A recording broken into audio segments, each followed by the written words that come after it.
Welcome back to Chore with me. I'm Hannah, and on this channel I create content that is authentic and genuine. If you're interested in watching content that explores real life, go ahead and hit the subscribe button and click on the notification bell so that you'll be alerted every time I upload a new video. Lately I've started a series on this channel where I'm sharing my autoimmune/Graves' disease journey with you guys, and if you want to see the beginning part of my story, go ahead and click right up here. Today I'm going to be continuing on with my story. So we kind of left off when I was at the emergency and I was getting all this testing done, and I was officially diagnosed with a hyperactive thyroid, Graves' disease. So I received my blood test results, and I'll go ahead and put a copy of that on the screen, and as you can see, my TSH was incredibly low. You basically couldn't get lower than what I had, and my T3 and T4 values were extremely high. Now the normal parameters that you see on screen for T3 and T4 I believe have changed just slightly since I was diagnosed, but at the time that I was diagnosed, those were the normal ranges for T3 and T4.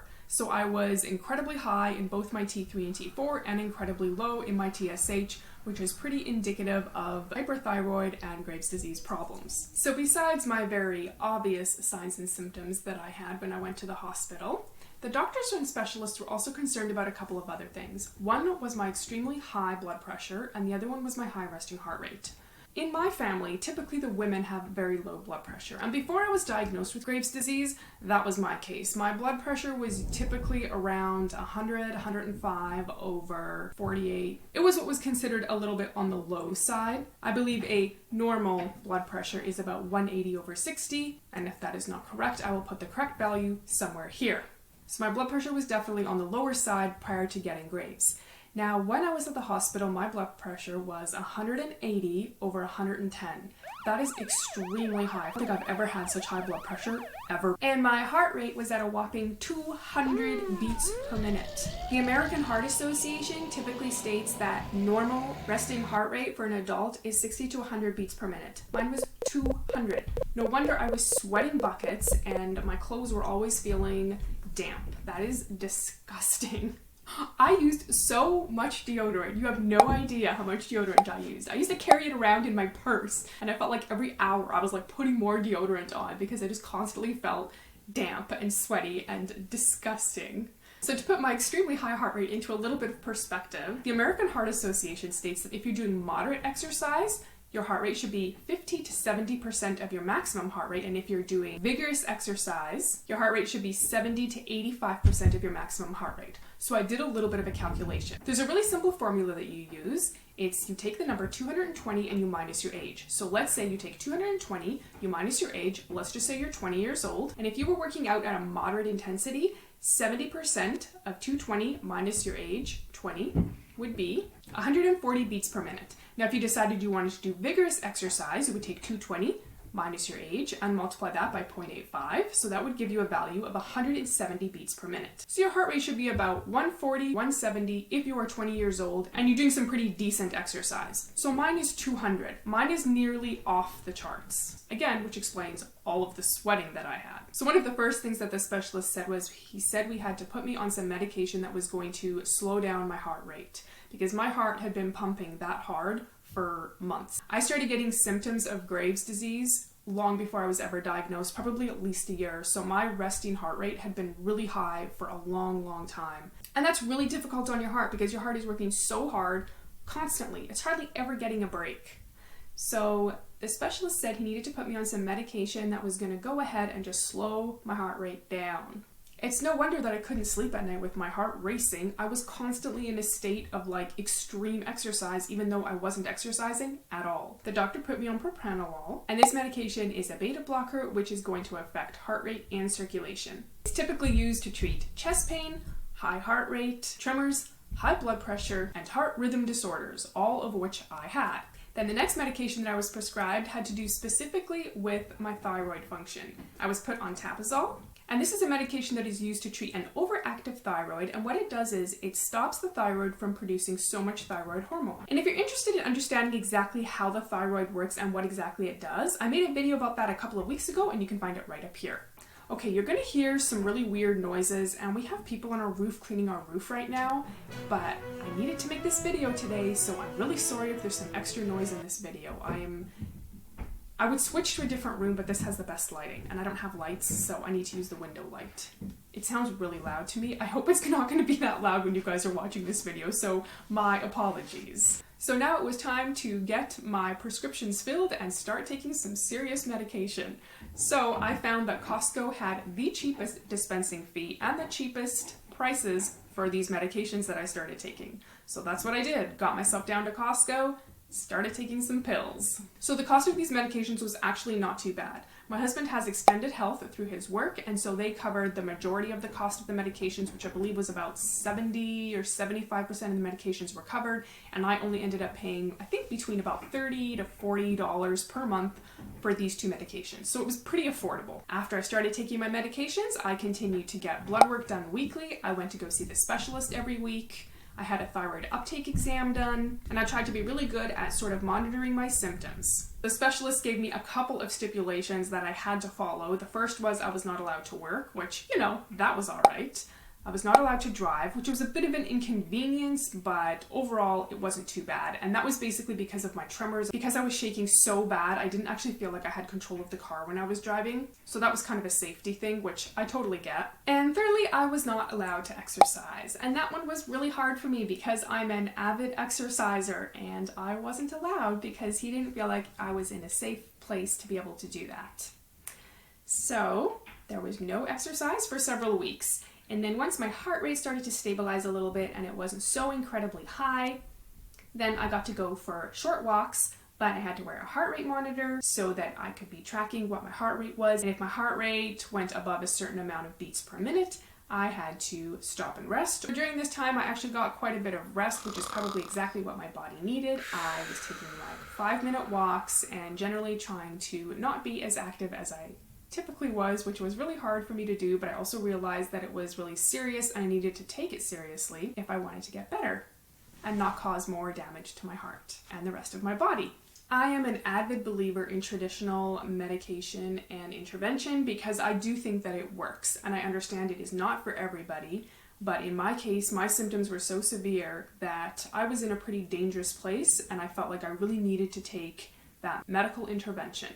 Now, I do believe that there is some benefit to natural intervention as well. And after my symptoms had calmed down a little bit and I was in a place where I was a little bit more stable and I was able to start driving again, I went to see someone who practices natural medicine. Now, I did not tell this person anything about what my diagnosis was because I wanted a bit of a second opinion from a different kind of walk of life, so to speak, and I wanted to see if there was anything else that I could do for my body that could be beneficial. Now, prior to this, I had never kind of delved into natural medicine at all. So this was definitely a new experience for me. So I wanted to not let them know what was actually wrong with me. I just said that I had some health concerns and I was wondering if they would be able to see me and give me a hand with that. So I did a ton of research because this was a bit of a foreign world to me and I wanted to make sure I got someone that was highly recommended, and I did end up finding a lady that several of my friends and family had seen, and she came very highly recommended. She had several years experience,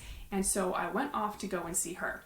So the testing I did with her was extremely thorough and quite time consuming actually, and it looked at how I was feeling, what my signs and symptoms were, how I was moving. She took a look at my vitamin and mineral levels. She tested heavy metals in my body. She looked at my digestion and how everything was working in that part of my body. She looked at my sleep patterns and how I was sleeping. Well, I wasn't sleeping, so that was obviously a problem. She took a look at stuff like my thyroid and my adrenal glands and my pituitary, and anyway, the list went on and on and on.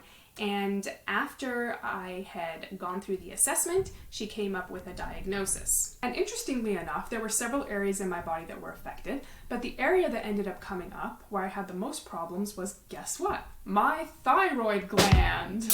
And it's definitely not that I didn't believe traditional medicine when they told me there was something wrong with my thyroid, but it was also really nice to get a second opinion that absolutely confirmed that I had problems with my thyroid gland, in addition to also having some other deficiencies in my body. Once that assessment was finished, I started taking some of the supplements that were recommended, and these supplements helped with my thyroid. They helped with my insomnia. I started working at boosting my vitamin and mineral content in my body while decreasing my heavy metals because those seemed to test quite high. I also took some formulas that were supposed to decrease my stress. They were supposed to aid me in sleeping a little bit better at night. At that time, I also made the decision to get off of my birth control pills that I had been taking for several years up to that point, And this wasn't recommended to me by any specific doctor or the healthcare practitioner. I just wanted to get off of the pills because I thought, you know what, maybe they're somehow harming my body. Maybe the hormones are having a strange interaction with some of the things that are going on in my body right now. So that was my choice to go ahead and get off of those. Now, I don't know exactly what percentage of each of these 3 interventions that I went with, taking the traditional medication, taking the more herbal supplement approach,